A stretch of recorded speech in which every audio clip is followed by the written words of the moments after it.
In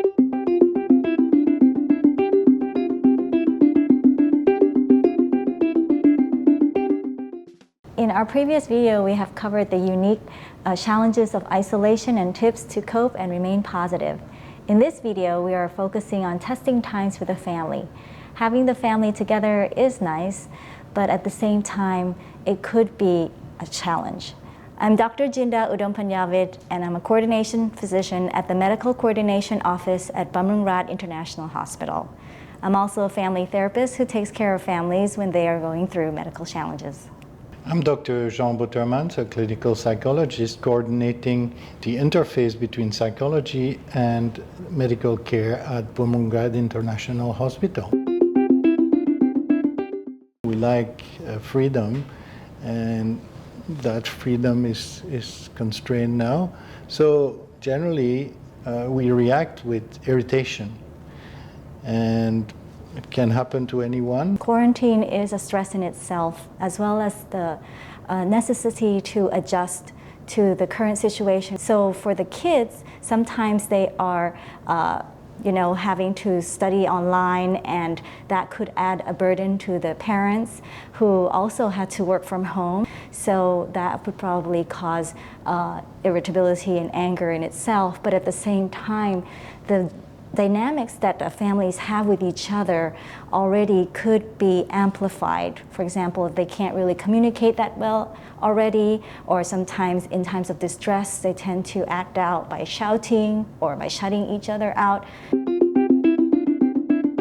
Children, if they're pretty young, they can't really interpret things that correctly or understand things well without anyone explaining to them, and so they might misunderstand that. However, if parents could actually help them by explaining the situation, letting the children be able to voice out what they really are feeling, or what do they understand about the situation. Well, hopefully children are quite resilient, so we can hope that they will adapt.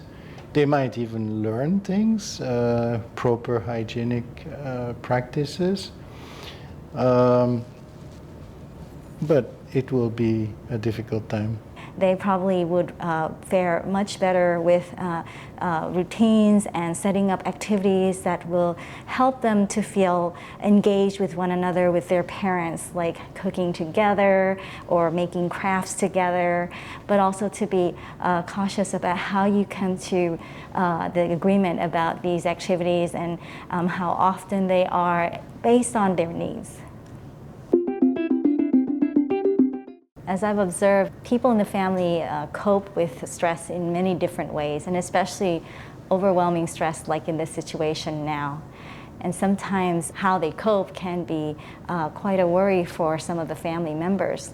But being able to acknowledge that, give them the space to be themselves in coping, be empathetic. Well, I think the general advice that's often given in couple therapy is there should be a kind of rule that if you sense that conflict is rising and you realize you don't want to escalate, it's probably better to leave the room. But if that partner leaves the room and says nothing, the other will feel he's abandoning me. So if you decide to leave the room, it should be with a clear statement that you are going to come back in 1 hour, or you're going to walk around the block or something, so the other knows that you need to calm down and you will come back.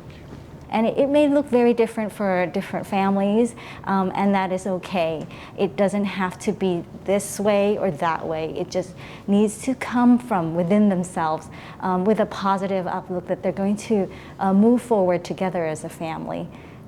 And of course, if we've tried as a family, we've tried as a couple so much to work this through, but it still feels like you're getting stuck, unhealthy coping is still going on, then of course, please don't just keep it within yourselves and just trying so hard to find a way or feel ashamed, but to actually, seek professional help. I would like to say that most probably 99% of the people who are, of everyone who's facing this situation, will find their own ways to deal with it. We are, as humans, we are resilient, we face problems, we solve them. Another word that I'd like to add is you're not alone. Families all over the world is facing through this, and we are in this together as a family, as a nation, as the world. So we can seek each other for support also, and to find that there are really good things that can come out of this.